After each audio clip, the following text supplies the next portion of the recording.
I'll be sharing about quantum key distribution. But before I delve into that, let's take a look at the rapid advancement of quantum computers. The term quantum computers has been suggested by Feynman about 30 years ago, but only in recent years, more and more big players like Google, IBM, Microsoft are investing millions of dollars, if not billions, into quantum computers. Just this year, Google, together with IBM and Intel, has a 72 qubits computer. Google termed that quantum supremacy, which refers to the point where a quantum computer can crunch sums that a conventional classical computer in your home could not perform such calculations. A qubit can be thought of like an imaginary sphere. On the other hand, a classical bit can be in two states at either two poles of the sphere, whereas a qubit can be at any point in the sphere. What this means is a computer using these quantum bits can store a huge amount more information using less energy than your laptop at home. However, the quantum in future isn't going to come easy, and we have no idea how it will look like when quantum computer does arrive. Quantum computing takes advantage of the storage ability of subatomic particles to exist in more than one state at any time. After all, these tiny particles are extremely fragile, and it will be a challenge to maintain its stability. Qubits have to be well isolated in a controlled condition. If not, the state of qubits decay and becomes useless. Quantum computers are well suited to factorize very large prime numbers. Since prime numbers are so important into cryptography, it is highly likely all of the current public key crypto protocols will eventually be exacerbated by the coming quantum computers, which promise to crack even the most secure system by today's standard. This is a major security breach. Clearly, there is a need for a new cybersecurity paradigm. What we need now is to find ways to generate and distribute symmetric crypto keys based on quantum key distribution. For these, I'm looking into the weird world of quantum physics, in which QKD is impervious to quantum computers.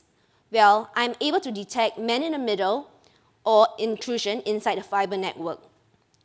With this increasing population, there are more and more underground infrastructure. Thus, with QKD, we are independent of GPS and adverse weather conditions, as GPS can be spoofed. There are two types of QKD. First is the BB84, which is named after Bennett and Brassard, and the second one is the entanglement-based QKD. The entangled photon source can be operated by a third-party service provider, like a telecommunication company like Singtel. And the high photon wavelength is split into two lower wavelength photons, and this photon pair is separated but remain correlated. And these highly correlations are also known as your quantum entanglement. This core technology of this has highly correlated over long distances, in time, and in polarization. So what is interesting is that we can use our Singtel's existing fiber infrastructure and characterize fiber infrastructure around Singapore, rather than outlaying new fibers across the country, which will be very costly. So what is a photon? A photon is extremely specific about the colors of light. Photons are light particles which can be used to encode messages. The fiber network acts as our quantum communication channel from point A to point B. Lots of wonderful optical fibers exist at communication wavelength at 1310 and 1550 nanometer. This is an example of an entanglement-based QKD setup in which the entanglement photon source is placed in between both end users. The detectors at each end will detect one of the twin photons from the middle source through a spool of fiber. In conclusion, we need to weigh out the pros and cons of using fiber network and satellite QKD. There is no competition here between the two. If you want to send keys within the country, you use fiber QKD. On the other hand, if you want to send keys across borders to another country, you can use satellite QKD. Hence, both are complements to each other. The key to going global is using satellite QKD to send keys worldwide. The con of this is that you need a line of sight and it must not have too much sunlight to measure. This is really happening. The quantum computer is coming. We do not know how long it takes, but we should remember that it is going to be very powerful than any computational device that you are using right now today.